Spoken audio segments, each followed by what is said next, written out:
Thank you very much. So I'm super excited to be here today and to present our work on EagleView, as Raman said, a video analysis tool for visualizing and querying spatial interactions of people and devices. And this is work that was done together with Suppachai, Suwanwatcharachat, Wenyu, Zhang, Stephen Houben, and Nicolai Marquardt, and I'm Frederik, Brudy.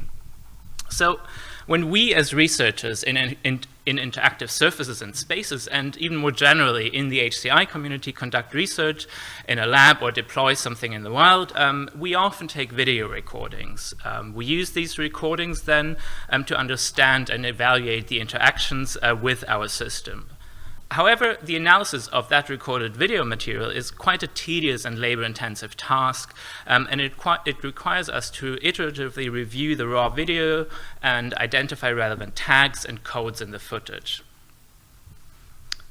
So, for example, in this acted out scenario here, in this video, we see the interaction of multiple people with a wall display, the smartphone in the hand, as well as with each other. So an additional camera might be used to record the interaction from one side, to also show the occluded interactions with the wall display. A camera facing top down would then record the spatial properties of all parties involved. And a depth image, lastly, would allow to analyze more details of the interactions. So if researchers now want to understand these interactions, they have to manually analyze that data. They might first start with reviewing and skimming through the data. As a whole, they then tag important parts and review the sections over and over again to really fully understand what is going on in the video. So from our own experience, this reviewing, tagging, and analyzing of video data usually takes between 3 and 8 times as long as the actual footage. So it's quite a bit of time that is.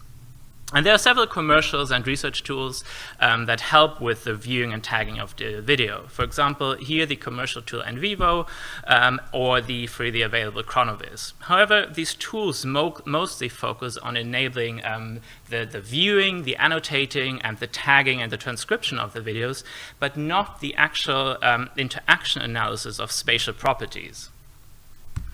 These spatial properties or spatial characteristics, they include where people stand, how close they are to each other, which devices they use, and so on. And these features need to be manually observed in the video data and annotated by the researcher, as current tools do not support the analysis of these characteristics. However, on the other hand, recent advantages in ubicomp environments enable the recording of the proxemic and spatial interaction data, such as people's locations and what kind of devices they're using. For example, I'm just mentioning 2 tools here, the proximity toolkit or the EagleSense toolkit. And these also provide, allow to recognize people's activities, so whether they're, for example, holding a phone or whether they're standing or sitting. And while recording this additional data during studies allows for deeper insight into the interactions, the analysis still needs to be done manually, and still it takes a lot of time. So inductive video analysis, therefore, has become sort of the main pathway of to gain insights into these interactions. However, as I said earlier, thorough video coding is a challenging and time-intensive task, in particular when multiple people are involved and multiple devices are involved. Rather than being able to focus on one user and one device, a researcher has to switch attention between people and devices and potentially multiple cameras. That sensor data can help to find interesting moments in the video, but a more detailed analysis is still needed, as just relying on sensor data can lead to false conclusions because of tracking errors.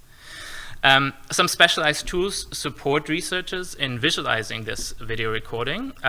For example, with VisTaco, focused on analyzing spatial interactions around a tabletop display, and Giant enabled to analyze and visualize interactions of people with a large interactive wall display. So we built on and extend this previous work with our real-time and overview visualizations. So we introduced and contribute EagleView, which is a novel video analysis tool that helps researchers to review and analyze multiple videos. The target user group of our of EagleView are expert users.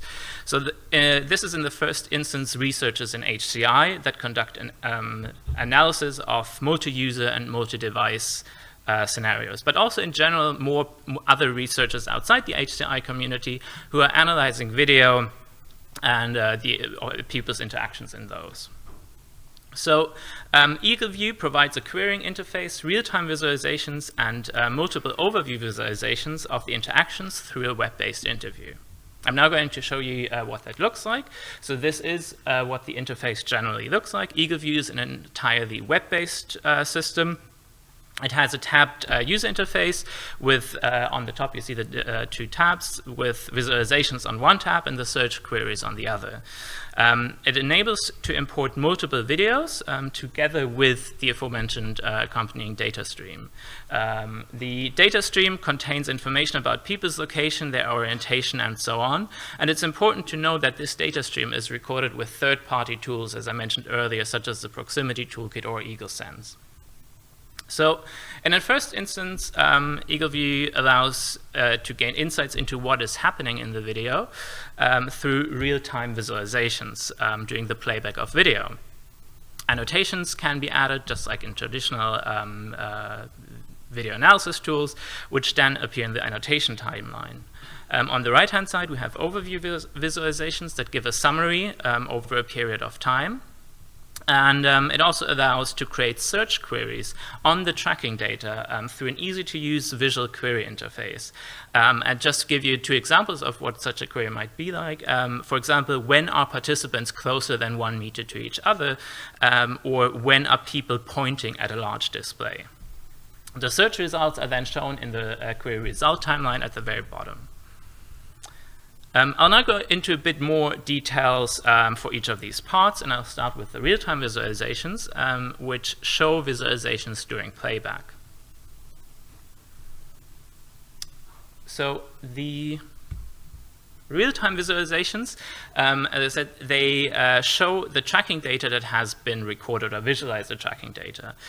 This tracking data contains people's location and their activity, and it's shown here in the middle column in the video. So further interpretation can be shown, for example, proxemic zones around people, such as the circle here around the person, to indicate the proxemic distances. So in addition, distances between two people or a person and an object can be shown as a line between them, as well as, so the line is shown as well as a textual description of the distance. Here, the distance between the two people and one person and the wall display is shown. And so these visualizations allow researchers to gain a basic understanding of the video data by presenting a clean visual representation. The recorded background video or top-down view video can be toggled on or off to allow to verify that the tracking data is correct. People's past and future movement trajectories can be displayed as a colored line. And these movement trajectories, they fade to more transparency the further in the past or the more in the future those respective locations are. So movement trajectories, they show where people have been and where they're about to move. So this allows the user to know where to focus their attention next. And the duration for how long each of these trajectories is shown can be configured. So these real-time visualizations, they enable researchers to view a very clean representation of the tracking data without any potentially noisy video in the background. The visualization playback of the data streams allows therefore to use the sensor data as what we call an additional video feed. And it enables researchers to focus on what is relevant for the analysis, see important aspects of spatial interactions, and to quickly gain an overall understanding of the material. Aggregated overview visualizations, on the other hand, show a summary of people's location over time. So we implemented two visualizations, heat map, showing where users were most active, and movement trajectory, showing a user's movement path. On the interface, each tracked user is shown in an individual visualization, And analysts can choose the time interval for which they want to show these aggregated overviews through sliders at the top here. And they can also be laid over the video during the playback. So these overview visualizations, they enable the user to see movement over a longer period of time, acting as a summary of what is going on, and allows to discover trends that are directly linked to the video. So once a researcher has gained a basic understanding about the interactions, they can then analyze the video by means of spatial queries based on people's distance, on their orientation, on their locations, and the activity within the captured data. So these queries are created through a visual interface on the tracking data. And here the analyst creates a query where all the distances of one person is larger than 59 centimeters. As you can see, he just creates the query on a visual interface on a still image of the video via dragging and clicking buttons.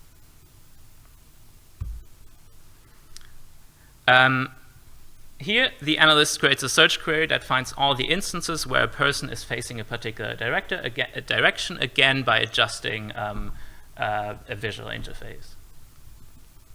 And the search results are then shown in a timeline, and the analyst can quickly jump between the search results. I assume you all know how a timeline works, so you can jump between the different search results. So far I've shown you the distance and orientation queries, but we also implemented a location query here, which finds every instance of when a user is standing in the with red marked area, as well as an activity query, which finds all instances in the data where a user is doing a particular activity, such as standing or holding a tablet. But analysts can also create what we call compound queries, which combines two or even more queries. So, for example, a researcher might be interested in finding all instances where a user is standing in front of the large display while they're interacting with a smartphone. So the results, they are then included, they only include those results, or the timeline only includes those results where both queries or even more queries match. So these search queries enable the researcher to narrow down the amount of video data they have to review. They enable them to define what they're looking for and then quickly navigate the moments in the video where those conditions apply. Queries therefore drastically reduce the amount of video data that has to be reviewed. We also conducted 2 user studies. We conducted 2 separate studies for both parts of our tool, the real-time and overview visualizations on the one hand, and the querying tool on the other hand. And since our tool is aimed at researchers who are doing video analysis, so expert users, we also conducted our study with expert users. And I won't go into too many details about our study, because they can all be found in the paper. But our participants mentioned that EagleView gave them insights which they wouldn't have been able to get from other tools, and that especially the querying tool enabled them to quickly search specific instances of interactions in the video without reviewing the entire video. But as I said, for the study, please look at our paper. So how does EagleView now support the various stages of a video analysis workflow? The modularity and flexibility of EagleView's tools, they allow users to use the visualizations and querying functions in many possible orders so that they can best fit their own personal workflow. As an example, based on our own experience and confirmed by our participants, we described the video analysis in 3 stages. First, the initial viewing to get an overall understanding. Second, the identifying and annotating of moments of interest for later analysis. And lastly, the detailed interaction analysis of those previously identified moments. And now how EagleView fits into that one, it supports the first stage through synchronized playback and the annotations. The annotations are also an integral part of the second stage. And further, as part of the second stage, the real-time visualizations allow to focus on a clean representation. And the overview visualizations help to gain a quick understanding of hotspots and the general movement of people. And as part of the third stage, the querying functionality can be used to verify a single or multiple hypotheses that were formulated in the previous steps. So researchers do not necessarily need to know what conditions they are looking for. We intend that EagleView can be used in an iterative approach of switching between using the tools for serendipitous discovery and the search queries for more fine-grained analysis. So to summarize, with EagleView, we are presenting another tool that directly hopefully supports researchers in performing interaction analysis on videos. EagleView integrates a querying tool as well as real-time and overview visualization, and it makes it easier to find relevant sequences in the video to interpret. And we invite everyone in the ISS and the HCI community to use the tool. We have open sourced EagleView, and it's available on GitHub, and you can also find the link in our paper. And with that, I thank you very much for your attention, and I'm happy to answer any questions that you might have.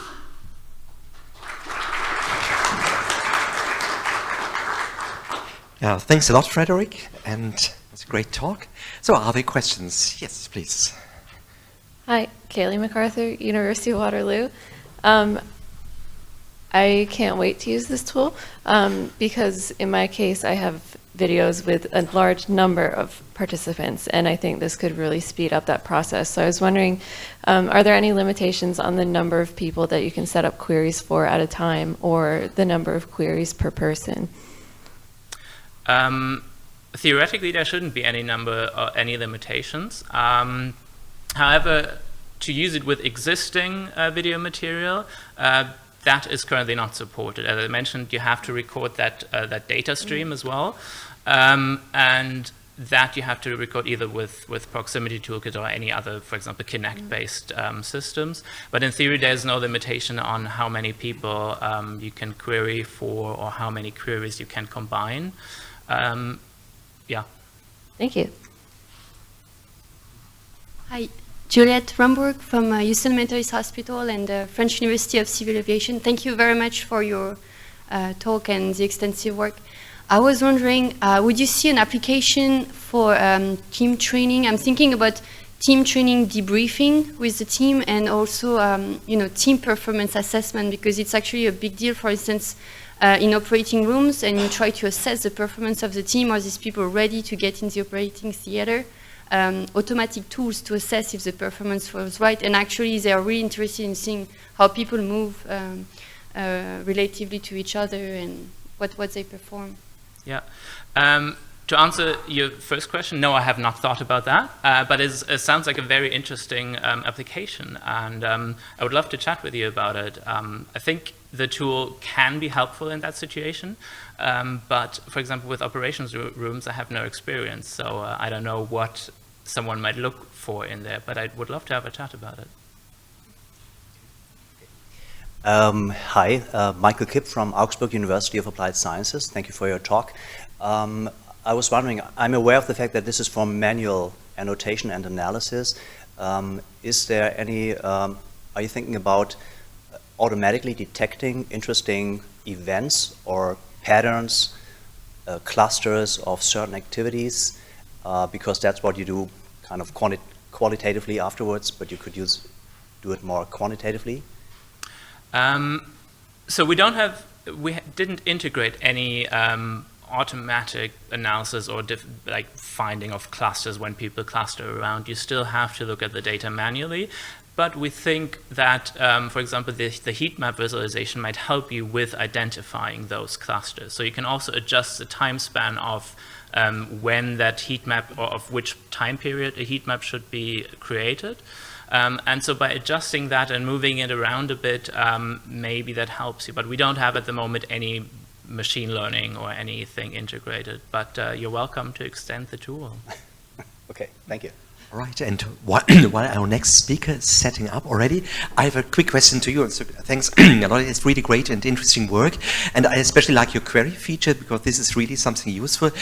I was thinking about, did you consider also incorporating interaction or event data in your analysis? Because not just movements, but also how people interacted. For example, in our giant toolkit, we also recorded touch interaction or pen interaction on a wall or other tablets or devices to include it in the analysis together with movement and position. At the moment, we don't have that integrated, but it would be the logic next step to do that. As I mentioned, Chronovis, for example, or Giant, or many other toolkits, they use that, and it would be the next logic step to integrate that. Yeah.